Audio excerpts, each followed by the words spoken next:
menjelaskan tentang sistem penyimpanan arsip. Yang pertama, sistem subjek. Yang pengertian sistem subjek. Sistem subjek adalah sistem penyimpanan atau penemuan kembali arsip yang disusun berdasarkan pengelompokan nama masalah atau subjek pada isi surat. 2. Daftar klasifikasi subjek. Dalam menyusun daftar klasifikasi subjek, masalah-masalah dibagi menjadi beberapa tingkatan, yaitu tingkat 1, masalah utama, masalah yang paling luas. Tingkat 2, sub masalah, masalah yang lebih kecil dari masalah utama. Tingkat 3, sub masalah, masalah yang lebih kecil dari sub masalah. 3. Jenis-jenis peralatan dan perlengkapan dalam sistem subjek. Yang pertama, filing kabinet. Kedua, guide. Ketiga, hanging folder. Yang keempat, kartu indeks. Yang kelima, kartu tunjuk silang. Yang keenam, rak sortir. Yang ketujuh, empat, prosedur penyimpanan arsip sistem subjek. Yang pertama, memeriksa berkas.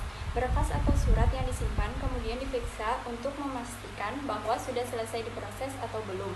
Yang kedua, mengindeks, artinya menentukan permasalahan surat dan mencocokkannya dengan daftar klasifikasi yang sudah dibuat. Yang ketiga, mengode, menuliskan kode pada surat sesuai dengan daftar klasifikasi subjek. Yang keempat, menyortir, surat-surat yang mempunyai kode sama harus disortir dan dikelompokkan menjadi satu. 5. Prosedur penemuan kembali. Yang pertama, tentukan subjek dari surat yang dicari. Yang kedua, menentukan indeks subjek surat. Yang ketiga, menentukan kode surat. Yang keempat, mencari arsip pada tempat penyimpanan. Yang kelima, mengambil arsip jika benar. Kemudian tukar dengan lembar pinjam arsip lembar 1. Kemudian yang keenam, memberi arsip pada peminjam. Arsip diberikan beserta lembar pinjam arsip lembar 2. Yang ketujuh, menyimpan lembar pinjam arsip lembar 3 pada declare file. Yang kedua, penyimpanan arsip sistem tanggal. Pertama, pengertian sistem tanggal. Sistem tanggal adalah sistem penyimpanan dan penemuan kembali arsip yang disusun berdasarkan tahun, bulan, dan tanggal arsip dibuat.